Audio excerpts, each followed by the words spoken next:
జిల్లాలలో ఎలా ఉంది? అసలు చంద్రబాబు నాయుడు గారు ఒక మాట అన్నందుకే అంత పెద్ద భూగోళం చేశారు కదా, అది నిజమో కాదో గ్రౌండ్ లెవెల్కి వస్తే తెలిసిపోతుంది కదా సార్. రైట్, రజనీ గారు ఏదో చెప్పబోతున్నారు, ఒకసారి రజనీ గారు ఏదో చెప్పబోతున్నారు. రజనీ గారు, రజనీ గారు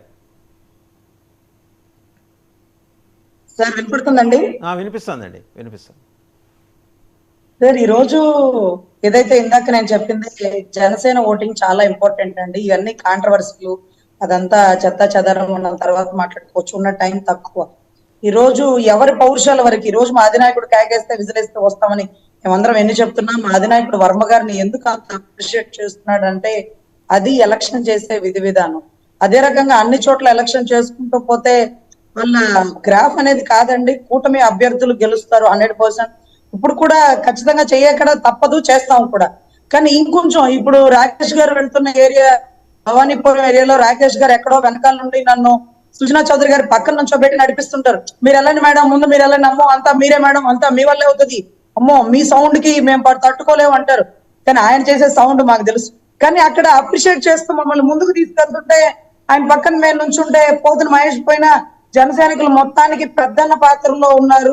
ఈ రోజు పవన్ కళ్యాణ్ గారు, లేకపోతే ఈ రోజు సుజనా చౌదరి గారు అంటూ మేమందరం భావిస్తున్నాం.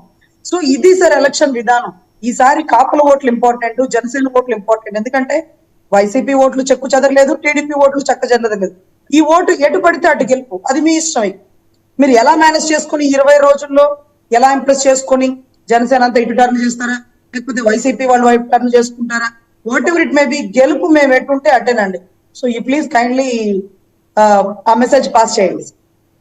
రైట్. తిరుపతిరావు గారు, ఒక సేలియంట్ అబ్జర్వేషన్ రజనీ గారు చెప్పింది, జనసేన ఓటు చాలా కీలకం కాబోతోంది, టీడీపీ ఓటు చెక్కు చెదరలేదు, వైసీపీ ఓటు చెక్కు చెదరలేదు.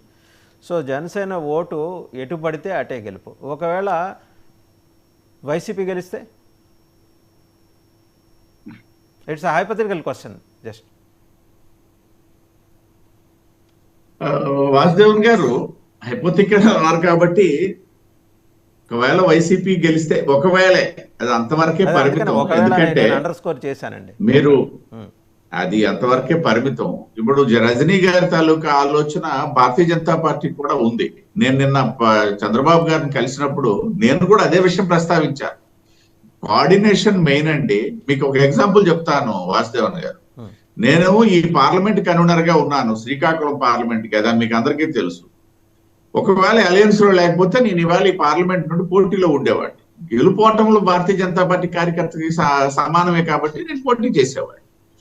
ఇవాళ నేను చెప్తున్నా, ఇవాళ చంద్రబాబు నాయుడు గారు ఉన్నారు, ఇవాళ ఇక్కడ హెడ్ క్వార్టర్ లో మహిళలతో సమావేశం పెడుతున్నారు.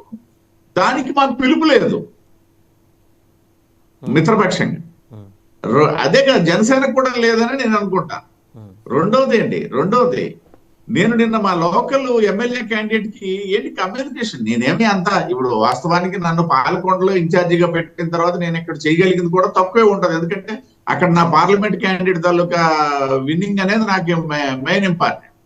అయినప్పటికీ కూడా కమ్యూనికేషన్ లేదు అని చెప్పి మా లోకల్ అసెంబ్లీ క్యాండిడేట్ ఇద్దరికి ఇస్తున్నానండి అంటాడు, అసెంబ్లీ కన్వీనర్ మా జిల్లా అధ్యక్షుడికి. నేనేమో పార్లమెంట్ కన్వీనర్ గా ఉన్నవాడిని. అంటే నేను మా ముగ్గురికైనా మినిమం ఇవ్వాలి కదా.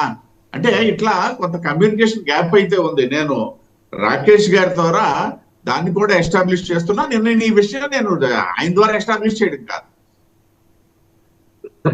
ఫోన్ సంభాషణలో పట్టాభి గారితో కూడా మాట్లాడాను, ప్రత్యక్షంగా చంద్రబాబు నాయుడు గారి దృష్టిలో కూడా ఈ విషయాన్ని తీసుకెళ్ళాను. ఇది కవర్ చేసుకుందాం ఇప్పుడు.